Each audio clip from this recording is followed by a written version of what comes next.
આ તરફ ગ્રામ પંચાયતની ચૂંટણીની આજે જાહેરાત થઈ શકે છે। રાજ્યના 8,240 ગ્રામ પંચાયતોની ચૂંટણીની જાહેરાત થઈ શકે છે। બપોર પછી ગ્રામ પંચાયતોની ચૂંટણીઓ માટેની જાહેરાત થઈ શકે છે। રાજ્ય ચૂંટણી આયોગ જિલ્લા કલેક્ટર સાથે વાતચીત કરશે વિડીયો કોન્ફરન્સના માધ્યમથી અને સાંજે 4 વાગ્યાથી 6 વાગ્યા સુધીમાં તૈયારીઓ અંગે સમીક્ષા પણ કરવામાં આવશે। તો છેલ્લા ઘણા સમયથી જેની રાહ જોવાતી હતી તેવી ગ્રામ પંચાયતોની ચૂંટણી જેમાં 60,000 બેઠકો છે। 8,240 ગ્રામ પંચાયતોમાં 60,000 બેઠકો છે।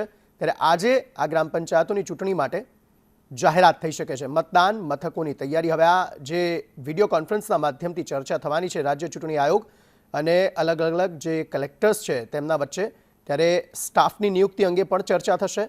ગ્રામ પંચાયતની ચૂંટણી માટે કઈ કઈ કામગીરી કરવામાં આવશે ને તેની તૈયારીઓ થઈ ગઈ છે તેની ડિટેલ જો જાણીએ તો સામગ્રીની ઉપલબ્ધતા માટે પણ આજે 4 થી 6 વાગ્યાની વચ્ચે ચર્ચા વિડીયો કોન્ફરન્સના માધ્યમથી કરવામાં આવશે।